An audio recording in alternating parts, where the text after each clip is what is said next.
Entre los años 1304 y 1321, muy probablemente, en plena Edad Media, hubo un hombre que, pues, pudo ir al infierno y al purgatorio y también al paraíso.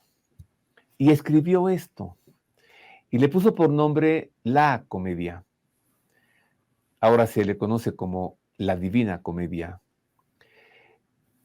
Dante Alighieri no estuvo realmente en el infierno, en el purgatorio, ni en el paraíso, pero con la licencia que da la literatura, pues él se puso ahí, con el objetivo de presentarnos lo que hay después de esta vida, después de este mundo. Y se ha convertido la Divina Comedia en un gran clásico de la literatura universal y en un modelo ideal de la lengua italiana. Y de eso hablaremos hoy, la Divina Comedia. Y voy a tener el gusto de conversar con el maestro en filosofía, Jorge Luis Ortiz, un gran conocedor de la Divina Comedia. Él es el director de la Facultad de Filosofía en la Universidad Intercontinental. Querido Jorge Luis, bienvenido, amigo. ¿Qué tal? Muy buenas tardes. Gracias por invitarme. Gracias a tu auditorio por escucharme. Muchas gracias. Gracias a ti. Ya tenemos que reunirnos nuevamente para otros chiles en nogada con champán, ¿que no? Sí, esto sí, es un chiste local, pero es como que parte de nuestra tradición. Ya deberíamos hacerlo institucional, ¿no? Ya deberíamos. Bueno, hagámoslo institucional, pero ahora pues tendrá que ser hasta septiembre. Sí. Lo que sí que es una rosca de reyes con champán, pero bueno. Querido Jorge Luis, ¿qué pasó allí en la Florencia medieval? ¿Cómo es que un hombre, claro, tenía que ser florentino, ¿no? Si no, Sí. comenzando por ahí, no nos explicamos tal talento en alguien que no haya estado en Florencia. ¿Qué ocurrió? ¿Qué le inspiró a este hombre? Es que Florencia en aquella época es una metrópoli en el sentido de que capta la atención de todos los que visitan aquella región de Italia. Es el propio idioma de Florencia el que se convertirá después en el italiano oficial. El La Divina florentino. Comedia rompe con la secuencia de que los textos deberían ser escritos en latín y empiezan con este idioma regional que agarra tanto vuelo que se convierte en el idioma oficial del Reino de Italia. Y entonces es una región, pues ya sabes, donde hay dinero, donde hay comercio, donde hay poder, también hay envidias, ¿no? Es parte de lo que está viviendo Dante Alighieri. Hay envidias en la iglesia, hay envidias en el gobierno, y entonces él le toca sufrir, porque de hecho él vive desterrado en algunos momentos de su vida, pero les toca vivir esta envidia, esta lucha de poder de ciudades, llamémoslas así, ciudades-estado, Milán, Florencia, todos que todavía no forman un gran país y que están tratando de luchar por ver cuál es la ciudad más importante. Entonces, en esta vivencia de humanidad demasiado humana, si me entiendes, es decir, está lo más grande, las grandes obras del Renacimiento empiezan a surgir, el arte, hay santos por ahí, también hay las cuestiones rastreras del polvo y del lodo del ser humano, y entonces empieza él a descubrir que hay que poner las cosas en orden. Y por eso de poner las cosas en orden es que empiezan a decir, bueno, esto no puede quedar impune y empieza a poner gente en el infierno, más bien como una cuestión política de, oigan, sigan así y lo que van a llevar están rompiendo un esquema, si me lo permites decirlo así, de justicia universal, ¿no? Entonces, hay que poner a la gente en el infierno para recabar la justicia universal. Hay que pasar por el purgatorio para que el equilibrio de la justicia universal esté ahí, porque lo que está de juego es la suprema perfección de un Dios que no puede crear un mundo tan caótico como el que está viviendo Dante. Entonces, en algún momento se tendrá que equilibrar la justicia. Por ahí tendríamos que empezarle a rascar a este texto tan clásico, ¿no? Tan bonito. Bueno, para seguir abordando a la figura del Dante Alighieri y su gran obra, La Divina Comedia, que no es la primera que escribió, ya nos dirás, Ajá. ni la única, ¿no? Vamos a ubicarlo en su momento, Jorge Luis, en su historia, ¿no? Para ver en qué momento de la humanidad se desarrolla Dante. Le presento una breve biografía de él. El gran poeta, prosista, teórico de la literatura, filósofo y pensador político italiano Dante Alighieri nació en Florencia el 14 de mayo de 1265 en una familia de estirpe. Durante su juventud, en el año 1274, conoció a Beatriz, la mujer a quien amó y que exaltó como símbolo supremo de la gracia divina, primero en la Vida Nueva de 1294 y también en su obra maestra, La Divina Comedia, que escribió entre 1304 y 1321 y que es considerada como la más grande obra literaria del italiano y una de las obras maestras de la literatura universal. De los estudios de Dante se conoce poco, aunque sus obras reflejan una vasta erudición que comprendía casi todo el conocimiento y la filosofía de su tiempo. Su intensa participación en la actividad política le ocasionó que fuese desterrado de Florencia, aunque es considerado como un gran promotor de la unidad de Italia por sus tratados sobre literatura, política y filosofía. En 1316, la ciudad de Florencia le ofreció la oportunidad de retornar, pero Dante desestimó la propuesta, objetando que no volvería a menos que le fuesen restituidos por completo su dignidad y su honor, por lo que continuó viviendo en la ciudad de Rávena, donde murió a los 56 años el 14 de septiembre de 1321, donde fue sepultado, aunque sus restos han sido requeridos durante siglos por los ciudadanos de Florencia, donde aún se le tiene reservada una sepultura en su memorial de la iglesia de la Basílica de la Santa Croce. Bueno, ya tenemos ubicado a Alighieri, al Dante, en su momento, en su lugar, ¿no? Ya vimos que fue desterrado de Florencia, cómo es que su tumba está en Rávena y los florentinos tienen un cenotafio en la Santa Cruz, en la Basílica de la Santa Cruz en Florencia. Bien, Dante realmente tuvo un amor, Beatriz. O sea, esto es real, ¿sí? Sin embargo, Dante era un hombre casado. Y él desarrolla toda esta aventura en la Divina Comedia porque va a buscar a Beatriz, a la vida eterna, al más allá, o ¿cómo? ¿Cómo es que empieza? Sí, es interesante. Dante es casado, pero su gran amor es Beatriz, ¿no? Lo cual me recuerda a lo que alguna vez me dijo mi abuelo: uno nunca se casa con el amor de su vida. Ah, sí. Sí, y tiene que ver con cuestión platónica, ¿no? Si estamos desterrados en este mundo, uno no puede ser feliz en este mundo, entonces se casa por quien se casa, pero el amor de la vida siempre queda como que distante, pero esa sería otra plática porque tiene que ver con esta idea poco trabajada de amor platónico, es el O sea castigo, que ¿no? detrás de Dante había una gran mujer, que es Sí, Beatriz, y en Beatriz. medio la esposa, Y en medio la fastidiando, esposa. fastidiando. Ajá. Y lo que pasa es que Dante forma parte de un grupo literario, que yo creo que eso nos ayudaría a comprender mucho, que es el Dolce Stil Nuovo, ¿no? El dulce estilo nuevo de la literatura.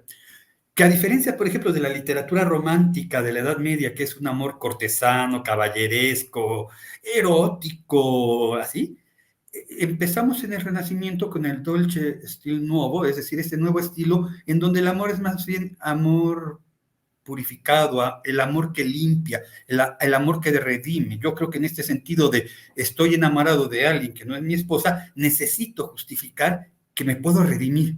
Y entonces en el proceso tengo dos guías. La guía de la razón, que va a ser Virgilio, que la acompaña durante el infierno, y en el paraíso ya tengo la figura femenina, que es característica del Dolce Stil Nuovo, es decir, todos los poetas de este círculo tienen una figura femenina que tratan de purificar de las liviandades de la poesía caballeresca y de los trovadores de la Edad Media. Entonces ahora se vuelve en la dama pura, en la dama que guía, en la dama que ilumina, primero por la razón y después descubre que la razón no lo puede todo y empieza la guía de Beatriz, que ya es la guía del amor, porque al fin y al cabo uno no se purifica racionalmente, tiene que entender que hay ahí un problema, al menos de deseo, que no le correspondía. Lo que purifica es que en el fondo haya un amor puro, sano, que es hacia Beatriz. Aunque podemos cuestionar esta realidad, pero al menos en el imaginario de este grupo de poetas, el amor sí purifica. Por eso es que está acompañado desde el purgatorio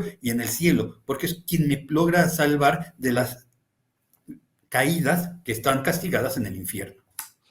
Ah, Virgilio, el poeta romano que acompaña a Dante, pues él llevó la peor parte porque lo llevó por el infierno y por el purgatorio, Sí. y ya cuando llegan al paraíso, pues ya Virgilio se va y ahí está Beatriz, a ella le tocó la parte buena, ¿no? De esto ya hablaremos más adelante sobre la trama de la Divina Comedia, pero antes te quiero preguntar, ¿qué escribió Dante? Sabemos de la Divina Comedia, sabemos de la Vida Nueva, que me parece que es la anterior a la comedia. ¿Qué más escribió? Tiene ciertos poemas así que los editoriales logran identificarlo con diferentes nombres, pero él suele ser un poeta que se inspira de momento, ¿no? Sus dos grandes obras, pues es La Divina Comedia y La Vida Nueva, que es donde Dante ya demuestra la madurez como escritor. Los otros son escritos, dicen sus críticos, escritos menores que lo van preparando, que van puliendo, pues tú decías casi 25 años para desarrollar La Divina Comedia, ¿no? Es que es un trabajo ingente lograr versificar, y además que suene bien, en un esquema muy interesante. Entonces, ha ido escribiendo a lo largo del tiempo, manda a sus compañeros poetas ciertos escritos y logra ser escritos menores. A veces algunas son de tinte político, otros son de tinte académico, pero sobre todo es la poesía en donde él logra liberarse del peso de la realidad y logra imaginar un nuevo mundo en donde puede existir justicia. Entonces, aunque la poesía es su medio, en realidad son escritos de corte político. Entonces lo suyo era la poesía. Sí. Como Miguel Ángel Buonarroti, que se sabe arquitecto y escultor, pero no pintor. Así Dante, se sabe poeta, más que pintor. Ajá. Sin embargo, su actividad, sus escritos políticos han de haber sido bastante incisivos porque se ganó el ser desterrado de Florencia, ¿no? O sea, como poeta es muy bueno, pero como prosista pues, también ha de haber sido un buen crítico, incisivo, ¿no? Es que mira, en un texto que él tiene de monarquía, está tratando de reflejar lo que él espera del monarca, del único gobernante de cierta ciudad, porque todavía no lo vemos como el gran país de Italia, sino cada una de las ciudades importantes de aquella época. Y en el de monarquía fue el que le ganó pleitos, pero a diestra y siniestra, que es uno de los textos en prosa, que no es precisamente muy conocido, si no entras en el estudio de la filosofía política o de historia política, porque su concepto es qué debe ser un monarca de manera adecuada. Había habido ya intentos, por ejemplo, de Tomás de Aquino acerca del gobierno de los príncipes, había habido ya el intento de Platón para determinar por qué el filósofo debe gobernar, pero al que le toca en la Italia del siglo XIV, más o menos, es a Dante decir, a ver, lo que están haciendo ustedes no es el ideal que debiera tener un monarca. Claro. Y por supuesto, a nadie que esté en el poder le gusta la crítica tan directa, ¿no? No, ni indirecta, pues, pero mucho menos una crítica tan directa. Lo que está pasando aquí no está correcto. Sí. Entonces, el monarca en turno se siente aludido, le hace la vida pesada, lo destierran de Florencia. Se va a Rávena, donde hasta ahora está su cuerpo en su tumba, y oye, nomás te paseas por la ciudad de Rávena y en cada esquina está el Dante, y la calle se llama Dante Alighieri, y la esquina tiene sus retratos y todo, ¿no? Están fascinados los de Rávena con tener allá al gran poeta florentino. Y en algún momento leí por ahí, a ver si tú nos lo confirmas, que cuando en Florencia pues están, digamos, gobernando los Medici, obtienen del Papa un documento en el que se indica que el cuerpo de Dante sea exhumado de Rávena y se ha llevado a Florencia, ¿no? Pero como está la tumba junto al convento franciscano, antes, desde el convento franciscano, hacen un agujero en la pared, hacen un agujero en la tumba, sacan los restos del Dante, los esconden, reparan el agujero, llegan los florentinos muy poderosos con su documento, venimos con el cuerpo, pues llévenselo, abren la tumba y no hay nada. Sí, así.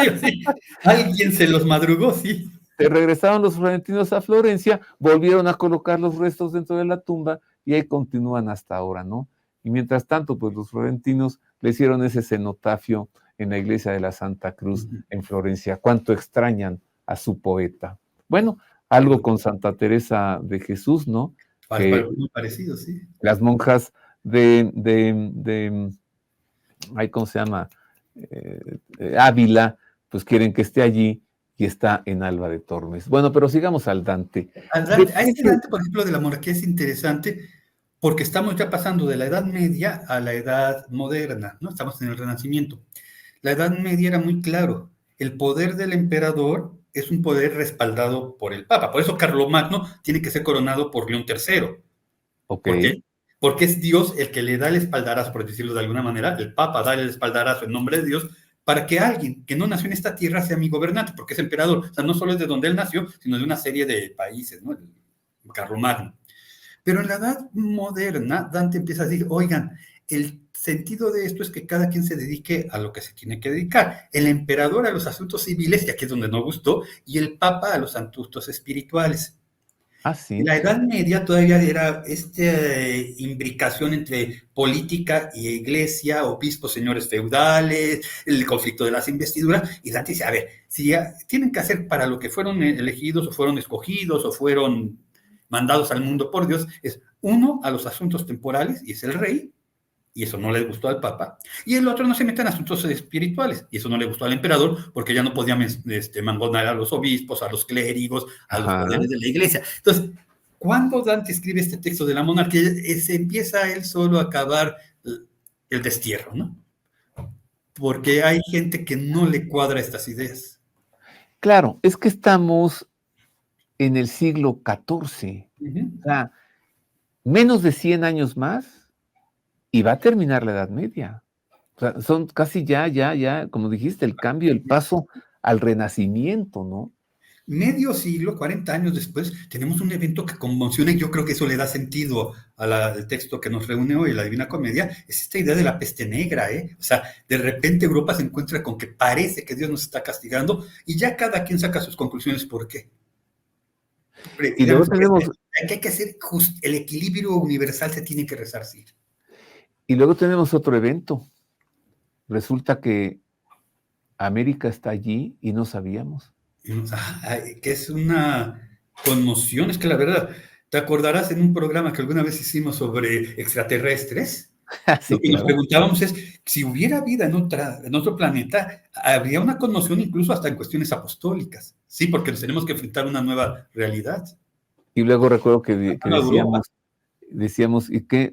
Meteremos a 12 franciscanos a una nave espacial para que lleguen allá sí, a evangelizar a los de allá, ¿no? Sí, al fin y al cabo los franciscanos se avientan a todo, ¿no? O sea, sí, ellos sí irían a esto. Bueno, esto que en su momento lo trabajamos es lo que está pasando. Es un encuentro con un continente que ni sabíamos que existía, con formas de cultura que no sabían que existía Europa, pero que se enfrentan, que parece que son más incultos, pero tienen ciudades más limpias que Europa. Entonces, es un gran cisma.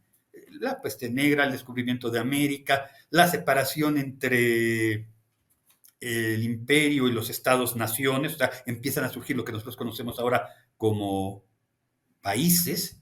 La misma Italia no está constituida, son ciudades, ¿no? Florencia, Génova, Venecia, Roma, Nápoles, son ciudades independientes, poco más o menos después se irán unificando. Mucho de esto ayuda, por ejemplo, la idea de los estados pontificios, que al menos la mitad de Italia sí queda unida, pero están surgiendo un concepto que no se conoce, que es el de país, Estado-nación, ¿no? Un Estado-nación.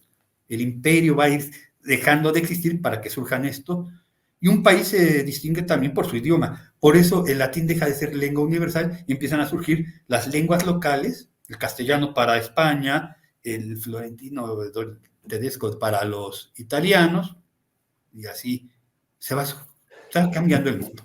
Y entonces tú, me parece que lo dijiste, a ver, es gracias a Dante Alighieri y a la Divina Comedia que hoy en toda Italia se habla el italiano, que es la lengua que era de Florencia. ¿Sí lo dijiste? ¿Es correcto? Oye, Dante Alighieri es a Italia lo que Don Miguel de Cervantes es a España. Y Shakespeare es a Inglaterra, sí. ¿Sí? Sí, es que el que le da cohesión a una de las lenguas que se hablaban en las regiones, que logra imponerse sobre las otras. Y el Erasmo a los Países Bajos. Y Erasmo a los Países Bajos, sí. Bueno, es que son figuras, ¿te das cuenta? Son figuras fuertes, ¿sí?, que desde las artes lograron cambiar la cultura. Pero mira, José Luis, un edicto imperial, ¿no? Pero mira qué manera de hablar y qué manera de expresarse. ¿Cómo usaban tal cantidad de palabras? Hoy te puede decir alguien, ¿usted qué idioma habla? Español. No, usted no habla español. Eso que usted está hablando no es español. Sí, no, alguna vez leí, tómame con pinzas el dato exacto, pero hablaban que el mexicano promedio utiliza 257 palabras del castellano para comunicarse todo el día. En 24 horas utiliza alrededor de 257, cuando el diccionario tiene casi 25,000 palabras. Tómame con pinzas también esto que me parece que leí por allí. Quien lee el periódico o revistas, pues puede llegar a usar 500. Uh-huh. Quien lee libros, pues puede llegar a 1500. Pero don Miguel escribió El Quijote Maravilloso Hidalgo Sí. con más de 8000 Sí. diferentes. Esto lo vemos en Dante, Y Dante también, sí. pero además en poema. Que es mucho más difícil. Ajá. Porque aunque el Papa no lo quiere por lo que está diciendo de tú, céntrate en el cuestión espiritual, es un reflejo de la teología cristiana. Son tercetos, es el número 3. Es el recuerdo de la Trinidad, es en honor a la Trinidad que escriben tercetos, ¿no? En una terza continua, ¿no? El primer verso rima con el tercero y se pone el segundo. Pero en la siguiente estrofa, el segundo es el que se repite y ponen en medio el tercero. A, B, C, D, y así se va toda la Divina Comedia en 100 cantos, imagínate, 100 cantos. O sea, el primer párrafo rima con el tercero. El segundo rima con el cuarto. Exactamente. Que a su vez rima con el sexto y en medio se mete el quinto. Ajá. Y eso le da fluidez al texto. O sea, aunque es en poesía, además en un italiano antiguo, porque efectivamente también ha ido evolucionando, así como tenemos el español, tú habrás leído de Santa Teresa, que es un español antiguo, y hay que... Prefiero aquel. Ajá. Sí, es mucho más... Prefiero aquel. ¿No? Además, soy como Santa Teresa, que ella escribe, siempre he sido amiga de letras. Es que sí, es verdad. Sí. Y así soy yo, Jorge Luis, porque con los números no me da, y con la química menos. Bueno, volvamos a la comedia o Divina Comedia. ¿De qué se trata? Bueno, la Divina Comedia puede interpretarse como un viaje espiritual, porque habla de purgatorio, bueno, infierno, purgatorio y cielo, ¿no? Es Dante, y me gustan mucho los primeros versos. En la mitad de mi vida me encontré hundido en una selva oscura. Es un Dante maduro, por eso es la mitad de mi vida. Es un hombre ya maduro, no es un joven que se enamoró de Beatriz y que no pudo, es el hombre ya maduro que se empieza a reflexionar. Y entonces tiene, desde el estilo nuevo, del dolce estilo nuevo, debe hacer un viaje de purificación. Por eso empieza desde el infierno. Porque hay algo en Dante que si no lo corrige, terminará en el infierno también. Cualquiera de los, ahorita voy adelantando, hay 9 círculos del infierno que se van estrechando hasta llegar a Satanás, ¿no? En cualquiera él puede quedar. Por eso tiene que hacer el viaje de purificación. Es el gran ciclo del héroe, en donde hay que purificar para encontrar una gran verdad. Y la gran verdad la va a revelar en última instancia Beatriz, ya en el paraíso. Pero entonces él va viajando y va descubriendo cómo nada de lo que se haga puede pasar impune ante la justicia divina. A ver, antes de que sigas, espérame. Para que nuestro amable público sepa mejor lo que nos vas a explicar, rápidamente les presento la estructura de la Divina Comedia, el tema central, y tú nos ayudas a profundizar en ello. Pero antes te dejo una pregunta. ¿Por qué el poeta Virgilio? Entonces, veamos. ¿De qué se trata la comedia de Dante, Divina? Pues, de esto. La Divina Comedia que Dante Alighieri desarrolló entre 1304 y 1321 es un poema épico escrito en verso que constituye un compendio de la cultura y el conocimiento medieval, tanto en materia religiosa como en filosófica, científica y moral. Originalmente se llamó comedia, nombre que designaba las obras con finales felices, por oposición al concepto clásico de la tragedia. Pero cuando Giovanni Boccaccio recibió el encargo de escribir sobre la obra, la llamó Divina Comedia para evidenciar la centralidad de sus valores cristianos. La estructura de la Divina Comedia consiste en un canto introductorio, 3 capítulos llamados Infierno, Purgatorio y Paraíso, de los que cada capítulo está conformado por 33 cantos. La obra suma 100 cantos en total. El infierno está conformado por 9 círculos, el purgatorio por 9 estancias divididas en la antesala, las 7 gradas y el paraíso terrenal, que a su vez está estructurado en 9 esferas y el empíreo. Todos estos cantos fueron escritos en terza rima, el tipo de verso ideado por Dante, cuyas estrofas están compuestas por tercetos en decasílabos de rima entrelazada.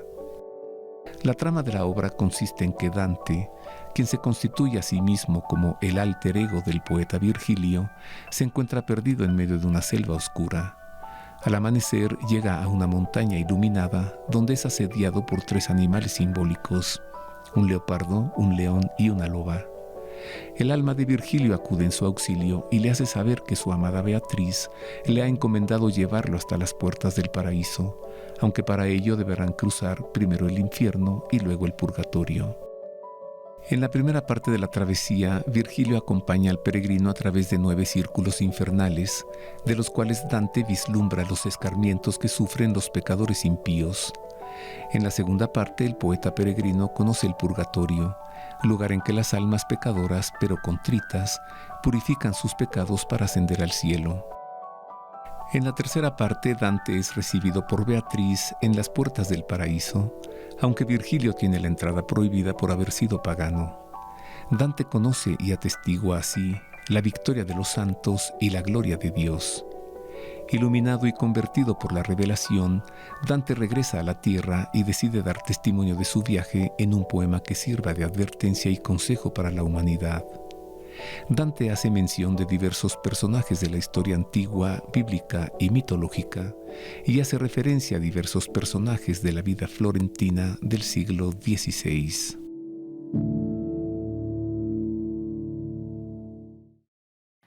Ahora, Jorge Luis, te había dejado la pregunta, ¿por qué Virgilio? Porque el que escribe puede hacer lo que quiera, ya lo sé, ¿no? Sí. Pero ¿por qué Dante elige a Virgilio? Hay, dijimos, una fuerza que no es racional, que es el amor, que está representada en Beatriz, que es la que lo va a recibir en el paraíso para la última parte del viaje, pero hay otra fuerza que es la razón, y la razón está representada en este gran poeta Virgilio. Virgilio hizo lo que en su momento Homero hizo para los griegos, dar el sustento mitológico, lingüístico para la cultura helénica, ¿no? Entonces Virgilio logra reproducir esta fuerza del arte de la palabra. Hace rato estabas hablando de prefiero ser un hombre de letras, pues sí, Virgilio es lo que en su momento fue Homero para los griegos. Entonces representa al mismo tiempo el arte del buen hablar, pero también la cuestión de la racionalidad. Virgilio sí es racional. Y entonces le permite ir trabajando a Dante la idea de que Beatriz no va a poder explicar mucho porque Beatriz es amor. Y el amor no requiere muchas explicaciones. El amor se vive, se entrega, no se cuestiona, no. Pero para poder llegar a ese estado en donde las cosas ya no se explican, sí necesito pasar por ciertas cuestiones racionales, como es esta. A cada falta, y estamos entrando ya al infierno, a cada falta le corresponde un castigo que no es vindicativo, que quiere decir, no es una venganza de Dios. Dios no puede ser vengativo. El castigo corresponde al pecado que se cometió, con lo cual se vuelve a recuperar el equilibrio, si me lo permites decir así, cósmico. Aquel que se dejó llevar por las fuerzas de las pasiones corporales y vivió la lujuria es azotado con fuertes vientos. Aquel que se dedicó a entregarse y a comer, vamos a pedir disculpas por la expresión, a comer como cerdo movido por la gula, pasará toda la eternidad en medio del lodo y del estiércol. Okay. Todo este concepto de justicia divina, en donde Dios no castiga, sino que retribuye en justicia el equilibrio, se le conoce como contrapaso. En cada uno de los 9 círculos del infierno, que vamos bajando de faltas hasta las faltas más graves, hay una retribución. Por ejemplo, los que les gustó investigar con ciertos sortilegios el futuro, la idea es que quieren ver más allá de donde les corresponde ver. El castigo es que Dios le vuelve la cabeza y tienen que caminar hacia de espaldas, así con la cabeza chueca, porque quisiste ver más hacia adelante, ahora te vas a ver más hacia atrás, ¿no? Entonces, Ajá. no es un castigo de alguien que está enojado. Es un castigo de alguien que es justo y tiene que restablecer la justicia que tu pecado destruyó en el universo. Durante 9 círculos, cada uno con diferentes pecados, si quieres ahorita los comentamos, pero bueno, sería como que muy oneroso, vamos siendo castigados, va viendo Dante junto con Virgilio, que es su guía, en este momento de la edad madura, cómo es que ninguna falta quedará sin purgar, quedará sin castigo.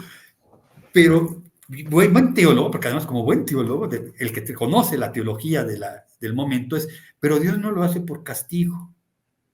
Dios lo hace por justicia, y la justicia es equilibrio. Y por eso el castigo no es llamas para todo mundo, fuego para todo mundo. La idea del infierno lleno de llamas no es de Dante. De hecho, en el último círculo donde está Satanás, el príncipe de los demonios, lo que hay es hielo. Hielo. Hielo, no hay fuego, hay hielo. Satanás está hasta el cuello metido en el hielo y nada más está mordisqueando a Casio, a Judas, a Bruto, que son los grandes traidores. El gran pecado, el más grande para Dante, es la traición, pero están en el hielo, lo cual sí es muy significativo. Es la frialdad del que no va a vivir en el corazón de Jesús o en el abrazo amoroso del Padre. ¿Te das cuenta? Todas estas imágenes hablan de un corazón lleno de llamas, ¿no? El sagrado corazón de Jesús, porque hay calor, uno se siente arropado con la gente que ama. Y en el infierno habrá pura soledad. Por eso el castigo es estar hundido en el hielo, es la frialdad. El gran castigo de Dios es, no sé, como los niños, con el fuego de mi desprecio te doy la ley del hielo. Pero no es de Dios, es el que llegó ahí. Vivirá en la frialdad de lo que tú viviste, ¿no? Entonces, cada castigo hay que entenderlo como un modo de conservar, recuperar, restablecer la justicia que se rompió por un exceso. Y entonces entendemos, ¿qué es lo malo para Dante? Un exceso. Y el peor de los excesos es que te excediste en la confianza que te doy y me traicionaste. Por eso Judas, por eso Bruto, por eso Casio están en el infierno, la traición. Porque dentro del infierno de Satanás hay cuarteles, no hay cuartos. Uno de ellos es la Judeca, es decir, donde están los judíos, porque desde la perspectiva de Dante, los judíos traicionaron el pacto de Dios y mataron a Salvador. Sí. Y entonces, como traidores van para allá. Pero entre los más traidores, pues el peor, Judas, Bruto, que mató a su padre putativo, a su maestro, a su amigo, Casio, y están siendo devorados por Satanás en medio de esta frialdad. Pero hay un equilibrio. El universo volvió a equilibrarse. Entonces el ladrón sería similar, ¿no? Uh-huh. Sí, el ladrón está un poco más arriba, los que han pecado por robo, y como que siempre se les pierde lo que están cargando, están condenados a cargar losas. Quisiste atesorar dinero que no te correspondía, entonces ahora vas a cargar la losa del peso de todo lo que tú querías tener y no te corresponde. Anda. Oye, ¿cómo son los tormentos en el infierno para todos esos pecados carnales?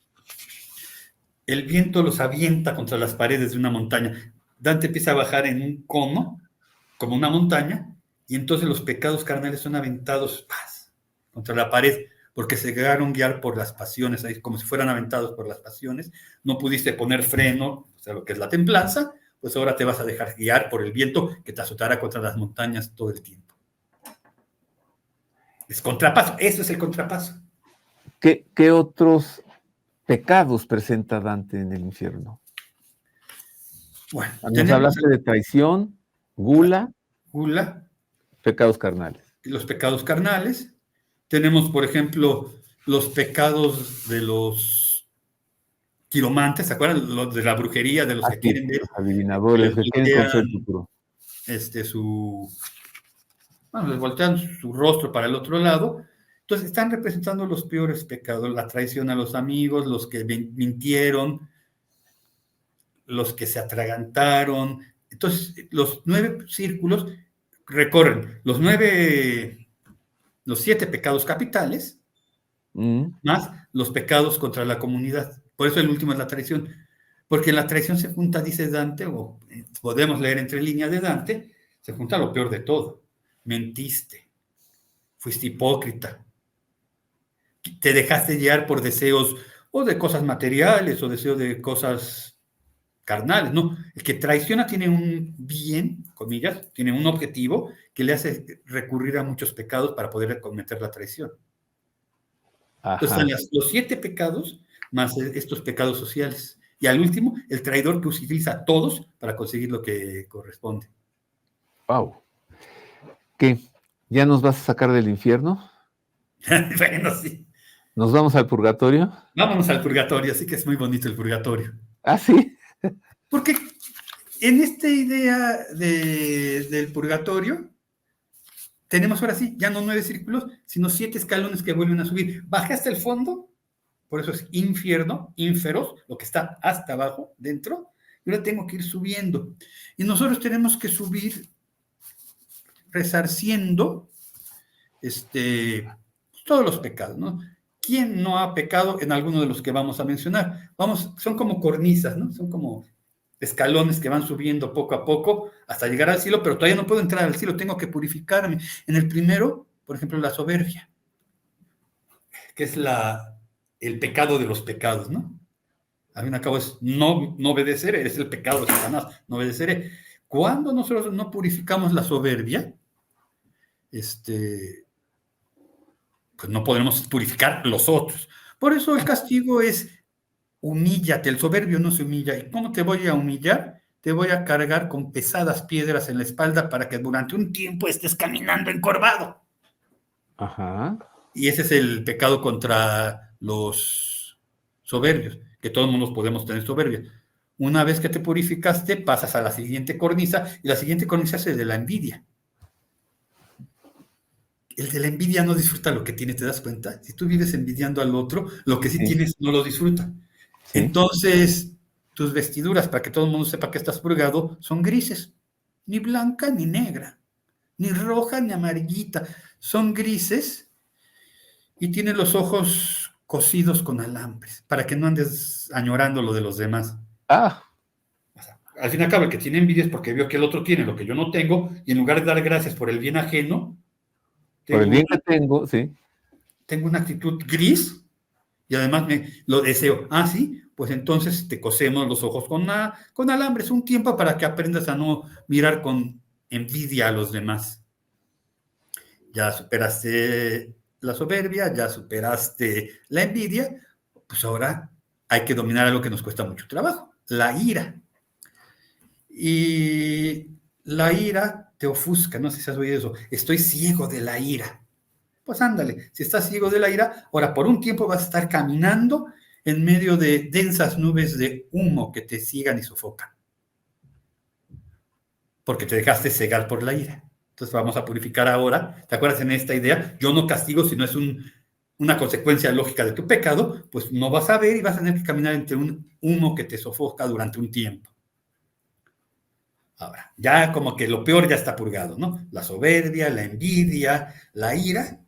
Y ahora sí, de todos aquellos que pudiendo hacer el bien no lo hicieron, y viene el castigo para la pereza, que es también una de las madres de los pecados, ¿no? La pereza.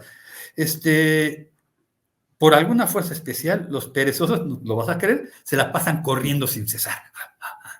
Estabas echándote, pues ahora ponte a correr sin cesar por la cornisa, recordando cómo en la vida fuiste lento y negligente para hacer el bien, pues ahora, porque algo te viene persiguiendo, ponte a correr por ahí. Les recuerda que deberían haber mirado hacia el otro y correr diligentemente a la necesidad del otro y no estar con pies de plomo, pues ahora ponte a correr. Por no sé, ahí sí ya viene el tiempo de Dios, por 500 años, por un año, por 5 minutos, eso no lo sabemos, pero están corriendo para defenderse de la pereza. Vienen después los pecados con respecto a los bienes. La prodigalidad, pródigo es el que gasta mucho, el que no supo ahorrar porque quería presumir lo que tiene, entonces gastó todo. Pero también el avaro tiene que ver con los bienes personales. Entonces, estos yacen boca abajo sobre la tierra para que reflexionen sobre la obsesión de los bienes materiales. Ok, ¿te gustó mucho lo material? no lo espiritual, lo material lo ponemos simbólicamente en la tierra, pues pásate años ahí, con el rostro ahogado por la tierra, así, con el rostro en tierra, porque no supiste hacer buen uso de los bienes materiales. Y esto es el purgatorio. Wow. Sí, porque afortunadamente, a diferencia del infierno, ¿te acuerdas? En la entrada del infierno hay un letrero que dice, abandonad toda esperanza al que entre por aquí. ¿Sí? Dice Dante al inicio del purgatorio, las almas sufren, pero no están desesperadas, porque está la esperanza de que esto va a terminar. Además, en el infierno hay odio, en el purgatorio no. En el purgatorio no. Entonces, sufren, dice Dante en uno de los versos, con la confianza de que esto terminará con la ayuda y la gracia de Dios. Entendiendo que están purgando lo que hicieron mal. O sea, es como que tienen conciencia de, bueno, me lo gané. Y el infierno es la desesperación total. Y ya terminamos, ¿no? La gula. Es que te das cuenta, los últimos escalones son purificar la gula y la lujuria, que aparentemente en la tradición occidental son los peores pecados, los pecados de lujuria y los pecados de gula. En la práctica Dante y la misma Sagrada Escritura los consideran pecados, pero despecados por debilidad humana. No controlé una debilidad, tengo la tendencia, se dice concupiscencia, ¿no? La palabra técnica es concupiscencia, que es la inclinación o tendencia hacia un bien deleitable. Puede ser la comida, la bebida, el alcohol, por ejemplo, pero también las cuestiones sexuales. Entonces, gula y lujuria son los que ya casi están llegando al cielo, porque al fin y al cabo no pecamos por el placer de pecar, o no pecamos por la maldad de hacerle mal al otro, es por la debilidad humana que caímos en estos pecados. Y entonces, ¿Y cómo se purifican? Los glotones sufren hambre y sed extrema durante mucho tiempo, no les dan alimento, aunque ya no está en el alimento porque es un alma, el alma siente esta ansiedad de hambre y sed, y solo pueden ver a lo lejos árboles llenos de frutos sabrosos, para que amarse, digo, tengo hambre, pero no me los puedo tocar. Y finalmente, en la cornisa allá de hasta arriba, tenemos a los lujuriosos, ¿no? Aquellos que se dejaron llevar por los placeres sexuales, pasan por una pared de fuego purificador, porque hubo un fuego del deseo que me llevó mal. Entonces hay un fuego purificador que me quita de la mente, del alma, del recuerdo, de la conciencia, los deseos desordenados. Y entonces, pero si lo vemos bien, sí tiene razón. El que peca de lujuria es más bien porque no supo controlar su cuerpo, pero parte de mi cuerpo es tener estas necesidades. En cambio, si nos vamos al primer castigo, el que peca de soberbio es el que se tantito más y se parece a Satanás. Por eso, desde abajo, donde estaba Satanás, pasamos al purgatorio para ir subiendo. Sí, claro. Además, ser soberbio no es una necesidad del cuerpo. Exactamente. Entonces, la necesidad del cuerpo es dormir o reproducirse, ¿no? Que es lo que te llevaría a la lujuria. La lujuria, sí, la pereza me puede ganar. ¿Te das cuenta? Son pecados de debilidad, pero el soberbio, el envidioso, el iracundo, son aquellos que deben purgarse más. No voy a obedecer, ¿no? El grito de Satanás, de Lucifer en el cielo. No voy a obedecer. Y por eso Miguel dice, ¿quién como Dios? ¿Ya salimos del purgatorio? Ya salimos. Ya sácanos de ahí, Jorge Luis, por favor. Por fin llegamos al cielo, porque en realidad todo esto tiene la idea de que Dios me quiere, ¿no? Dios me ama, Dios me desea el bien. Pero Virgilio ya no puede pasar. Virgilio se quedó hasta ahí. ¿Por qué? Porque no está bautizado. Puede ser un buen hombre, puede ser racional, pero hay que defender un dogma. El pecado original afectó a todos los seres humanos, y la única llave para abrir la puerta del pecado original es el bautismo, y Virgilio nunca se bautizó. Entonces pasará como buen hombre al limbo. Todavía existe esta idea del limbo en la Edad Media, pues está de moda, es una explicación, pero entonces ahí se queda Virgilio, no porque sea un mal hombre, sino porque no tiene la limpieza que ganamos con el bautismo. Virgilio lo ubicamos antes de Cristo, claro, pues nunca fue bautizado. Por eso es que no se bautizó. Es un romano que vivió como romano, ¿no? Y entonces, salen ya del purgatorio. Ahí Virgilio dice, pues hasta aquí llegué yo, pero ya te acompañé. Y Virgilio se retira y ya no vuelve a aparecer en el libro. Ya no. Ajá. Porque ahora quien toma el papel de guía es Beatriz. ¿Te acuerdas que habíamos dicho? Beatriz. Hay un momento su amor platónico de la juventud. Sí, que está haciendo idealizada, pues, como aquella que logró por su pureza llegar al cielo, pero refresca algo, es amor. Porque en la práctica nadie entra al cielo si no hay amor. Ah, sí. O sea, a las puertas. A ver, pero ¿Dante le llama cielo o le llama paraíso? Es el paraíso. Es Para Dante es el infierno, paraíso. purgatorio y paraíso. Y por eso Beatriz está a las puertas del paraíso, porque Beatriz es para Dante el amor. El amor. Y en el paraíso todo es amor. Todo es amor. Entonces, quien representa el amor es la mejor guía para empezar a conocer esto del paraíso. Oye, tú qué sabes, cambiando un poco el tema, en la ciudad de Florencia, frente a la catedral, como sabes, está el bautisterio. Y el bautisterio tiene unas puertas bellísimas De de bronce. bronce, que ahora están guardadas y conservadas, y las que están colocadas allá a la intemperie son unas réplicas perfectas. Es cierto que quien las vio, que no recuerdo quién, dijo, estas son las puertas del paraíso, refiriéndose al paraíso de la Divina Comedia de Dante. Sí, esa leyenda. El Florentino había hablado del paraíso, y el Florentino es Dante. Entonces sí es como que las puertas donde está esperando Beatriz. Entonces imagínate, tú conoces esas puertas, las has visto, ya sea en reproducción o las originales, pues es un trabajo artístico genial. Bellísimo, sí. Bellísimo. Son escenas bíblicas que me hablan de toda la historia de la salvación, porque al fin y al cabo el baptisterio es la entrada a la salvación. Uno entra con las puertas del bautismo y pues ahí está el baptisterio, pero ¿se acuerdan? Por eso Virgilio ya se quedó afuera. Ajá.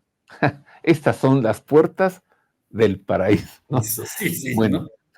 A ver, Beatriz tuvo algo que ver en la conversión de Dante o en el deseo de Dante de reflexionar y todo ese cruce por el infierno y el purgatorio. ¿Tuvo algo que ver Beatriz o nada y de pronto ya está ahí a las puertas del paraíso? No tuvo nada que ver. Es el amor idealizado de Dante. Ajá. Mira, Entonces mientras ahí... que, por ejemplo, los caballeros de la Edad Media necesitaban a la doncella por la cual luchar en el combate, como se llama, por lo cual luchar en el torneo, necesito un dama, la que me dé la rosa, la que me dé el pañuelo, como para tener por qué luchar. Dante necesitaba un leitmotiv para poder, un motivo de vida para poder seguir luchando. Entonces, oye, quien llevó la peor parte, pues fue Virgilio. Sí. Y la mejor parte, pues la lleva Beatriz, porque le hace atravesar el paraíso, ¿no? Ajá, le va guiando para el paraíso hasta el empirio, ¿no? Lo que ahora llamamos cielo, Dante le llama el empirio, que es donde está Dios y en toda su magnificencia. ¿Cómo le llama? ¿El qué? Empirio. ¿Es griego? Es latín, más o menos. Empirio, que lo hemos traducido como el paraíso. El paraíso, sí. Bueno. No es lo más profundo del paraíso, no es el paraíso donde están los santos, no es el paraíso donde está la Virgen, no es el paraíso donde está Dios, es exactamente llamémoslo el trono de Dios. Bueno, se encuentra con Dante con Beatriz, se retira a Virgilio, y luego ¿qué sigue? Se despide de Virgilio y Beatriz le empieza a presentar cómo está organizado el paraíso. En esta idea esquemática, porque hay 9 círculos, después 7 escalones, 7 cornisas, ahora tenemos 9 círculos, no es cierto, 9 cielos. El primer cielo, el segundo cielo, el séptimo cielo, el noveno cielo.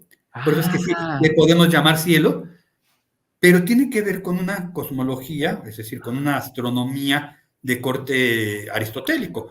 Todavía no existe Copérnico, todavía no existe Galileo Galilei, están naciendo. Entonces, la visión del universo sigue siendo por esferas concéntricas, en donde está el centro, y alrededor de la Tierra empiezan a girar los astros, cada una en una esfera distinta. Esos son los cielos.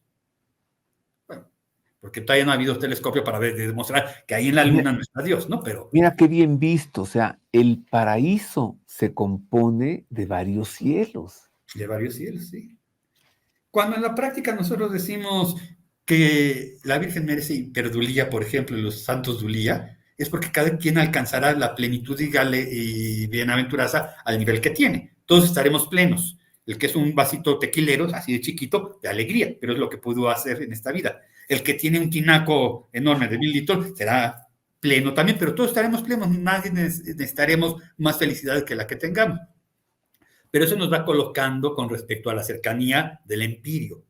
Más, te digo, tiene que ver con visión cosmológica, visión astronómica, pero con las medidas que podían tener ellos en la Edad Antigua y en la Edad Media, de estas esferas del universo que giran cada vez separándonos de la Tierra, ¿no? Por eso es que es la ascensión, fue subiendo Jesús en las esferas celestes, ¿no? Pero es una visión astronómica de aquella época. La primera esfera es el de la Luna, ¿no? Después Mercurio, Venus, el Sol, Marte, y se van conjuntando en quienes están ahí. En la Luna tenemos a los que hicieron votos religiosos, pero por diversas circunstancias no los vivieron como debieron vivirlos, ¿no? Pero tampoco es circunstancias de ellos, porque ya lo purificaron en el purgatorio, por ejemplo. No rompieron el voto de castidad, pero podían haber sido más puros. Ya purificaron eso en el purgatorio, entonces ya pasan al paraíso, pero se quedan lejitos porque podían haber sido más castos, más pobres, más obedientes, más no que sé qué. ¿No? Más piadosos con sus parroquianos, los párrocos. Más piadosos con los parroquianos. Sí, son los que pudieron hacer un poquito más, pero ya han sido purificados, ¿no? Entonces ya no merecen ser castigados, pero tampoco van a subir hasta el empirio, sino van a quedarse ahí en el primer nivel. En Mercurio alberga las almas de los que buscaron la gloria terrenal a través de acciones virtuosas. Y eso convendría mucho para los jóvenes de hoy en día, ¿no? Sí, estoy al pie ayudando a los damnificados del terremoto, pero me estoy tomando la selfie, ¿no? Para que todo el mundo vea que estoy ahí. Okay. Sí hiciste el bien, pero no por hacer el bien, nada más buscabas la fama con hacer el bien. Cuando te hayas purificado de esto, que sería algo así como soberbia, para que vean que estoy trabajando, ya te purificas y pues ya pasaste, pero no hiciste el bien por el bien mismo, no hiciste el bien. Acuérdate que lo que rige en el paraíso es el amor, no hiciste el bien por amor. Lo hiciste por envidia, digo, por vanagloria, vamos a ponerlo así, por vanagloria, pero ya lo has publicado. Por prestigio. Por prestigio. Si te das cuenta, conociendo la historia de Dante, siempre va poniendo, porque eso es lo bonito de la Divina Comedia, siempre va poniendo a gente que ellos conocen. A lo mejor a nosotros nos parecen desconocidos porque no estamos en el chisme de aquella época, pero la gente de la primera generación que leyó a Dante sabía quién estaba ahí y por qué estaba ahí. De eso te tengo que preguntar también. ¿A quiénes de los que conocemos nosotros ponen el infierno? ¿A quiénes en el purgatorio y a quiénes en el paraíso? Pero síguele con el paraíso. ¿En qué cielo estamos? Estamos en el tercero, que es Venus, ¿no? Ahora vamos con Venus. Venus es la diosa del amor. Y entonces las almas que llegan a este cielo, hasta el tercer cielo, son las almas que llevaron vidas de amor y pasión, pero que finalmente sí dieron el paso al amor de Dios, ¿no? Lo que primero les movió, yo creo que ahí, siguiendo la lógica, ahí se hubiera tenido que quedar Dante. Porque el amor pasional que sintió de momento por Beatriz se convierte en un amor ya puro que lo lleva hasta el paraíso. Entonces, son los que sí lograron amar a Dios, pero primero empezaron por amores terrenales y pasionales. El cuarto cielo, según la astronomía aristotélica, la cuarta esfera es la esfera del Sol. En el Sol tenemos a los grandes sabios, por eso está el Sol que ilumina, a los grandes sabios y a los grandes teólogos que buscaron la verdad y entender lo que dicen las Sagradas Escrituras y lograron compartirlo con los demás. Pero no lo hicieron por Dios. Ese problema. No fue un acto de amor, sí fue un acto de compartir la sabiduría y descubrir los grandes teólogos. Ahí están los teólogos de la Edad Media, que no son especialmente muy amorosos, sino muy académicos. Marte, ¿no? Marte tiene que ver con la guerra, ¿te acuerdas? El dios de la guerra, el planeta de la guerra, y ahí se encuentran los héroes y los mártires. Al fin y al cabo, los mártires lucharon con valentía la guerra de la fe. Los héroes de la fe también están ahí. Entonces ya vamos subiendo, y al fin y al cabo, quien muere mártir es porque ama más a Dios que el que lo amó a través del amor pasional de su esposa, algo así. Sí, ajá, claro. Por eso, dio su vida por amor a Dios. Ajá. Por amor a Dios, sí, dieron la vida. Entonces ahí están en Marte, en el cielo del planeta Marte, ¿no? Después sigue el cielo del planeta Júpiter, el gran coloso, ¿no? Y ahí se encuentran los reyes y gobernantes, es el rey de los planetas. Júpiter es el planeta más grande, entonces es el rey de los planetas. Encontramos los reyes y gobernantes que sí practicaron la justicia divina en esta tierra. Uy, de los de ahora, ¿no habría qué? No, estarán en el noveno círculo del infierno, ¿no? O sea, eso ni siquiera el purgatorio. No me hagas decir más cosas porque corre peligro mi vida, ¿no? Pero, Fíjate, ¿cuánto se habrá divertido Dante colocando a sus políticos de su tiempo en el en último uno de los puesto del infiernos. infierno? ¿Sí? Sí, Tú y yo ya sabemos quién debería estar ahí. sí. ¿O quiénes están ahí? Quienes estarán ahí, quienes ya se fueron y se perdieron, pero aquellos que sí, siendo gobernantes, lograron, quisieron, buscaron establecer la justicia divina en esta tierra, pues están gozando en el planeta el planeta Reino. Júpiter, en esa esfera están los grandes reyes, no sé, me imagino yo ahorita estoy inventando, tal vez San Luis Reino, todos estos que fueron santos, Sí, gracias San en Luis el ejército. IX, San Luis IX, rey de Francia, claro. San Wenceslao, todos estos, ¿no? Sí, pues todos estos, ¿no? El, Llegamos al siglo... el beato Carlos Habsburgo, de Carlos Salazar. el último emperador de Austria, ¿no? Uh-huh. Que, Ahí bueno, Dante pero, los hubiera colocado, ¿no? sí, claro, es posterior a Dante, sí. No, más bien los habría colocado si los hubiera conocido, no en un perfecto castellano. Los Sí. habría colocado si los hubiera conocido. Vale, Sí, ya con el beato Carlos Habsburgo pues nos ubicamos en la Primera Guerra Mundial. Sí, ya es Dante ni lo conoció. Pero bueno, en su lógica ahí los hubiera colocado, ¿no? Ahí los hubiera colocado. Saturno, ¿no? El planeta de los anillos, es un planeta hasta místico, ¿no? ¿Te acordarás en las caricaturas? El mago tiene un cono que tiene a Saturno y a las estrellas y todo eso. Saturno es un planeta muy místico, entonces ahí están los contemplativos, aquellos que dedicaron su vida a conocer la voluntad de Dios y a contemplarlo en una profunda vida espiritual. Este cielo, el cielo de Saturno, es la virtud de la templanza, de la vida contemplativa. Yo no la conocí, pero yo creo que ahí estaría Santa Teresa, por ejemplo, San Juan de la Cruz, que son ya están muy cercanos al gran empirio. El octavo cielo es el cielo de las estrellas fijas. Ahora sabemos que no hay nada fijo en el universo, pero en aquella época, desde el punto de vista de la Tierra, las estrellas nunca se movían, eran como el faro, ¿no? Yo logro transitar el mar porque me guío por la Cruz del Norte, que es una estrella, y esa nunca varía. Entonces, por eso hablamos el cielo de lo estable, pero te das cuenta, entonces ya refleja una teología. Lo que más se acerca a Dios es lo que menos cambia, lo que menos muda. Por eso, una de las grandes premios es estar en el cielo de las estrellas fijas, porque no habrá mutaciones. Todo cambio, toda mutación implica conseguir algo que no se posee y por lo tanto una imperfección. La gran definición de Dios es el Dios estático, el Dios que no cambia, nada te turbe, nada te espante, Dios no se muda. Ese Dios no se muda es el reflejo de una teología que surge desde el siglo XII, X por ahí, 11 tal vez, 11, 12, 13, y que llega de plano en la visión de Dante, y que después hereda en el siglo XV, al fin y al cabo llega después toda esa cuestión a España, Santa Teresa. Dios no se muda, ¿no? Entonces, ¿dónde estaré más cerca de Dios? Pues en el en el cielo estrellado de las estrellas fijas.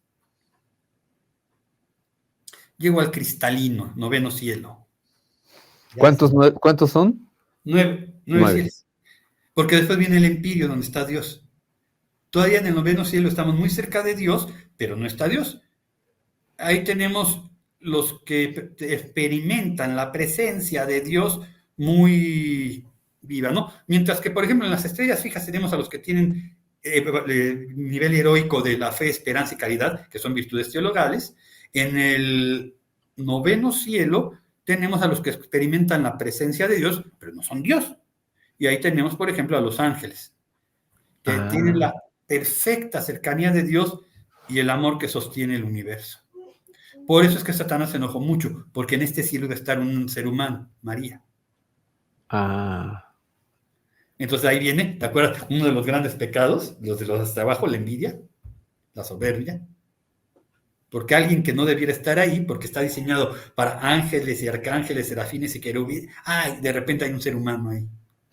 La Virgen María. La Virgen María. ¿Qué dice Dante de ella?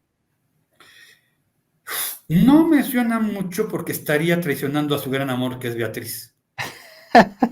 Qué simpático. Yo sé, bueno, al fin y al cabo, Dante no es teólogo, es un poeta, es un hombre de su tiempo, que utiliza la teología. Pues sí, ¿a quién le tendría que rendir más honor? Porque supone que aquí la heroína es Beatriz, la que refleja la gran sabiduría de Dios. Oye, hay que entender... La sabiduría es mujer, es antigua y de muchas culturas. Bueno, si Dante es un escritor, un literato, un poeta, ¿de dónde saca Dante toda teología, tanta teología? ¿Se hacía asesorar por teólogos? Él está, tú lo dijiste muy claro, viviendo la última coletazo de la Edad Media, ¿no? Y la educación de la Edad Media suponía las artes liberales, que es lo básico, saber hablar, saber escribir, saber pensar, gramática, dialéctica, retórica, y después cómo me ubico en el mundo, saber la aritmética, la geometría, me ubico en el mundo, después me ubico en el universo, la astronomía, y después descubro la armonía universal, la música. Esas son las artes liberales que me permiten pasar al derecho, y él era político, sabía derecho, pero en las escuelas superiores, en las universidades, aparte de derecho, se estudiaba filosofía, no era que si quiero ser filósofo, era parte de la formación, ¿no? Filosofía, y se estudiaba teología. Por eso se han visto los grandes eventos universitarios, cuando los rectores, los profesores, el claustro salen con toga y birrete, hay becas, es decir, listones de colores que se ponen en el cuello. La gran beca, la beca más hermosa, es la beca dorada, que es para los teólogos, porque son los que ya están con Dios. Okay. Para el filósofo, la beca es azul, porque miramos hacia el cielo, y el cielo es azul. Ajá. Y para los que tienen ciencias humanas, la medicina, el derecho, lo que hubiera en aquella época, es morada, al igual que la cuaresma, porque hay que purificarse. No vaya a ser que con esta sabiduría de este mundo se te olvide que hay otro mundo, por eso la beca es morada. ¿Qué cantidad de simbolismos? Es que leer la Divina Comedia, si no se conoce el simbolismo, y el simbolismo siempre está encuadrado culturalmente, entonces hay que leer un poquito de historia. ¿Y él mismo explica estos simbolismos o no? No, él los utiliza poéticamente, y si conocemos un poco de la cultura, entenderemos por qué lo utiliza. O sea, él no los explica, ¿no? No, no los explica, porque además perdería el ritmo, la poesía. Sí. A veces explica, ¿no? Y aquí están aquellos aventados contra las paredes porque se dejaron guiar por sus pasiones, pero es lo máximo que explica. Lo máximo que explica. ¿Ve a Dios? Sí, el empirio, ahí está en el empirio, que es el reino eterno, inmóvil, más allá de las esferas celestes, ahí donde existe Dios. Dante alcanza una visión beatífica, gracias a Beatriz, rodeado Dios de ángeles y santos y luz infinita, pero en la estaticidad, en la estabilidad, en la inmutabilidad. Y ahora sí, regresamos al Dante hombre, no al Dante poeta. En un mundo tan ajetreado por guerras políticas, porque en realidad es lo que está preocupando a Dante, guerras políticas, guerras económicas, de vicisitudes, pleitos, yo creo que el gran premio es la tranquilidad del empirio. Tantos años de lucha política, tantos años de luchar por mi amor, ir de aquí allá desterrado y regresar, lo que uno anhela es la tranquilidad, ¿se acuerdan? Ya estar tranquilo. Y por eso Dios está en la inmutabilidad, más allá de las cuestiones filosóficas de por qué Dios es inmóvil, ¿no? Pero refleja este deseo de que Dios, por un lado, no deja pasar nada, en el mundo sí se hará justicia, sino en este tiempo, sí en el tiempo de Dios, pero para vivir tranquilos, vivir en paz. Por sabiduría, Virgilio, y por amor, Beatriz. Y entonces se consigue la paz. ¿Qué aspecto le da a Dios? Luz. No lo describe. No ve a Dios como una persona. Como viejito, como ser humano, no. Dios está rodeado de ángeles y santos y lo que tú quieras, pero en este estado supremo lo que se siente es la tranquilidad de la paz de Dios y una luz, por eso está más allá del sol, es una luz que eclipsa la luz del sol, la luz de las estrellas. O sea, es Dios y tiene su lógica, ¿no? Porque la luz es, quien ve a Dios queda ciego. Por eso los místicos, ponle el místico que quiera, terminan diciendo, pues todo lo que estoy diciendo no es ni remotamente lo que yo vi, porque cuando lo vi me cegó. San Pablo, ¿no? Ni el ojo vio ni el oído oyó. Jorge Luis, evidentemente la Divina Comedia es una obra totalmente moralista. Sí. ¿Y cuál es la moral que nos deja? A ver, yo le quitaría la enseñanza moral. Ajá. Yo le quitaría... A ver, si es que es moralista, si no es moralista, dime tú qué es. No, le quitaría la terminación, ¿no? Porque más bien porque a mí me suena moralista como exagerada, ¿no? Como que están moralizando por todo. Y no es cierto. Es un escrito moralizante. Eso sí, trabaja Ok. un manejo de costumbres que busquen la paz. La gran búsqueda de Dante, ¿no? El gran premio que encuentra en el Empirio es la paz, la tranquilidad, la luz. Y eso ha tenido que irse subiendo. Entonces sí me refleja algo. A ver, hay un castigo poético, ¿se acuerdan todos los castigos del infierno y del purgatorio? Es poético. Parece que rompe con mi esquema de humos y fuego, en realidad es la frialdad del infierno. Después me voy levantando otra vez hasta la luz, entro a donde se siente el calorcito de Dios y voy subiendo de la luna a Marte y de Marte a Júpiter, de Júpiter a las estrellas y siento el gran amor abrasador de Dios. Pero lo que está de fondo es quién obra en justicia, y entonces aquí viene la identificación platónica. Justicia es al mismo tiempo amor, y es al mismo tiempo paz, y es al mismo tiempo piedad, ¿no? Que es darle a cada quien lo que le corresponde. ¿Y qué le corresponde a Dios? Los actos de piedad. Y es al mismo tiempo lealtad. Por eso los réprobos más peores son los traidores. Y es al mismo tiempo el justo medio. Por eso los golosos que murieron en el infierno, que fueron al infierno, que están en el purgatorio, tienen que saldar este desequilibrio. La moral, la ética aristotélica es el justo medio, ¿no? ¿no? El justo medio. Ni tanto que queme al santo, ni tanto que no la alumbre. Ajá. El muy aventado también va a ser castigado, como el perezoso. Ajá.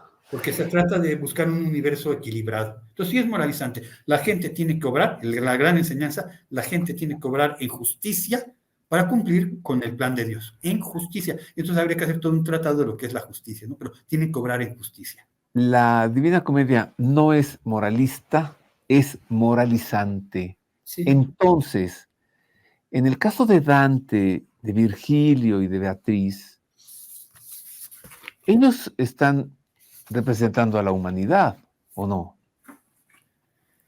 Sí. O Dante, solamente, el viador, ¿no? El que está caminando. o Virgilio, solamente Dante, o sea, solo Dante representa ya a la humanidad, o también Virgilio y Beatriz.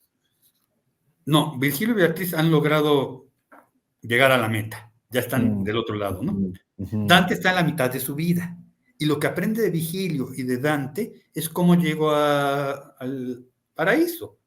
No lo vas a hacer si te dejas guiar como animal irracional por medio de puros instintos. Ellos cumplen su misión guiándose por los instintos, pero no el ser humano.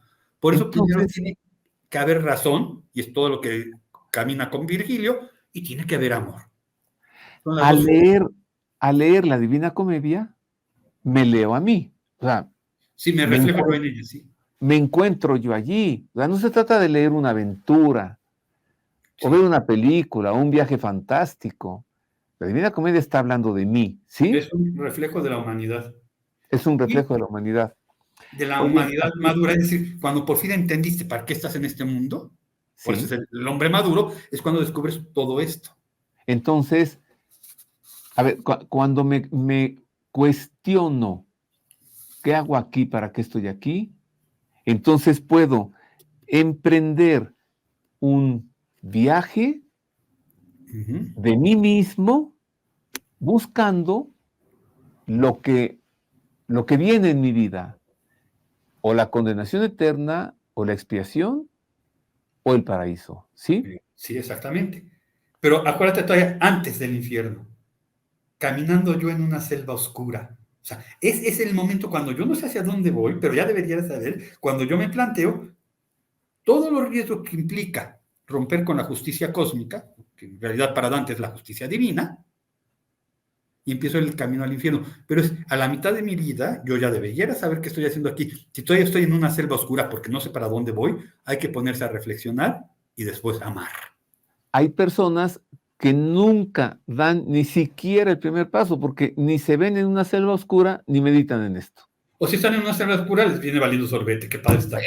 Así es. Son impermeables totalmente. Son impermeables, sí. Con esa gente no se puede hacer nada. Nada. Les habla de estas cosas y entonces sí dicen, es moralista, O sea, en el sentido de lo exagerado. No, no es Sí. moralista, es la fuerza de la moral, es la virtud es de la excelencia. Llega un momento que tú tienes que entender que tu vida la vives gris, plano, sin pena ni gloria, o tienes virtud, es decir, tienes un extra, una excelencia. Viniste a este mundo no solo para nacer, crecer, reproducirte y morir, sino para trascender. Y trasciendes en las obras buenas, y trasciendes en la educación, y trasciendes en el amor, y trasciendes en el arte. O sea, es en ese momento en donde digo, sí, no estoy solo para nacer, crecer, reproducirme y morir. Oye, ¿a cuáles personajes de los conocidos y de los que recuerdas colocan en el infierno? ¿A quiénes en el purgatorio y a quiénes en el paraíso? Mira, la verdad es que yo recuerdo mucho, que me dio mucha risa, porque no risa, preocupación. Yo pensaba, imagínate, con la candidez de un niño, que quien está cerca de Dios ya se salvó. Quien está cerca de Dios ya se salvó. Y entonces cuando leí que estaba Bonifacio, el Papa Bonifacio, en el infierno, además ¿Bonifacio VIII? Ajá, Bonifacio VIII. Dije, es que bueno, si es verdad, nadie la tiene comprada, ¿no? Pero entonces, ¿dónde pone a Bonifacio VIII? En el infierno. En el infierno. A ver, pues estoy de acuerdo con Dante. Bonifacio VIII es el sucesor de Celestino V. Bonifacio VIII es quien hizo renunciar a Celestino V y quien le hizo la vida pesada. Entonces, pues está bien que lo haya Y puesto en también el a Dante, infierno. era enemigo directo casado de Dante, Bonifacio VIII, sí. ¿Cómo? ¿Bonifacio VIII? ¿Cómo? También era enemigo directo personal de Dante. Ah, sí. Ah, bueno, Sí. entonces se encuentra él dos razones. Sí, lo que pasó con la iglesia, de echaste a perder a un papa, es más, es que pobre hombre, pobre Celestino, estaba tan tranquilo en su eremita, en su cueva, y lo nombran papa. Sí. Y le hicieron la vida imposible hasta que abdicó. Y le hizo la vida imposible a Bonifacio VIII. Entonces lo pone en el infierno por eso y porque era enemigo personal de Dante. Sí. Luego hay un hombre Voy a escribir yo mi comedia y voy a poner a muchos ahí en el infierno, Jorge. que sería la Divina Comedia a la Mexicana, y tendríamos para Ándale, poner sí. por todos lados. Sí, Benito Juárez en el último piso del infierno, el último círculo de abajo hasta abajo. Bueno, ¿a quién más pone en el infierno? Son nombres, por ejemplo, Bruto y Judas, que están hasta abajo, okay, porque son el síndrome el epítome de la traición, ¿no? Sí. Es que te das cuenta. Casio dijiste también. Casio. Judas traiciona con el símbolo del amor, traiciona con un beso. ¿Qué más traiciona? El símbolo del amor es el beso y traiciona con un beso, es que ya hasta allá. ¿Recuerdas a quiénes pone en el purgatorio? ¿Algún conocido? Ay, yo ahorita no tengo presente. ¿Y en el paraíso? Son nombres de gente importante de la... Sí. Pero... ¿Y en el paraíso? En el paraíso sí es... A ver, por ejemplo, en el limbo sí encuentra Aristóteles, que es el paso entre... Mira, ok. Es alguien que por la luz de la razón pudo llegar al conocer a Dios, pero no se bautizó, pues no puede llegar. Claro, no puede estar en el cielo. Bueno, mi querido Jorge Luis, toda esta conversación contigo ha sido fascinante y encantadora. Quiero hacerte 2 o 3 preguntas más. Una, ¿qué nos deja la Divina Comedia hoy?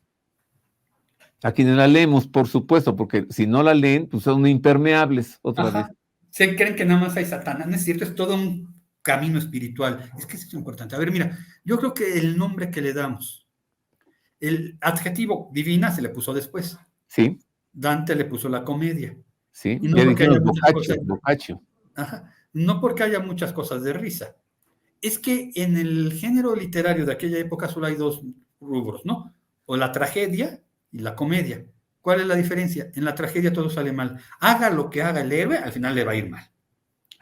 En la comedia hay un final feliz. Y yo creo que si empezamos desde ahí, ¿qué nos deja la Divina Comedia? El deseo, la seguridad, la tranquilidad del hombre de fe, de que al final va a haber felicidad, sí. Tendremos que pasar un camino largo de purificación, de evitar pasiones, todo eso, pero al final va a triunfar el bien, por eso es comedia, porque el bien triunfa, hay felicidad. Y en un mundo zarandeado como el que tenemos ahora, en medio de la guerra, en medio de herejías, en medio de políticas triquiñuelas y demás, al final las cosas van a salir bien. Mi abuelo decía, ningún chivo le para la cola a Dios, y tiene razón. Al final, por mucho que hagamos mal las cosas, Dios se las ingenia, Dios logra en su infinito amor conservar el equilibrio. Yo creo que es muy tranquilizador para una situación en donde a veces parece que nos queremos desesperar porque vamos hacia abajo, porque hay carestía, porque hay devaluación, porque hay guerra, porque hay pornografía. Sí, pero al final Dios volverá al equilibrio.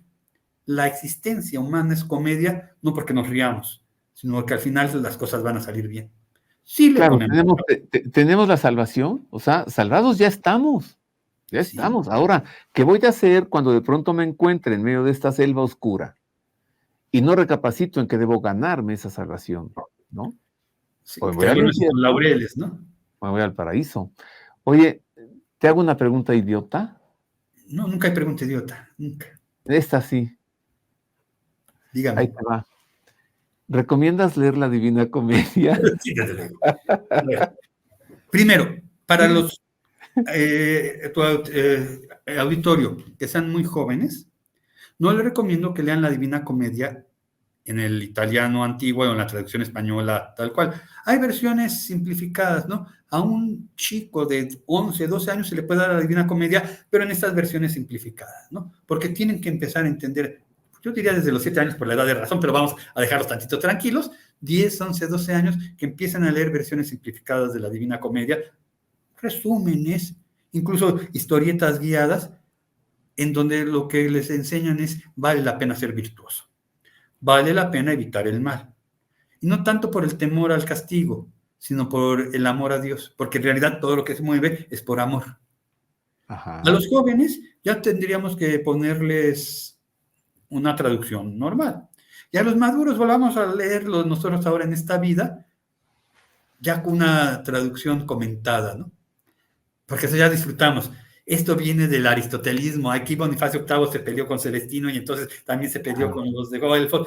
Pero es alguien que ya empieza a manejar cultura, ¿no? Se tiene un hombre de letras, decías tú. Entonces hay versiones de la Divina Comedia para cada edad. Sí, recomiendo que se lean, pero a nivel, ¿no?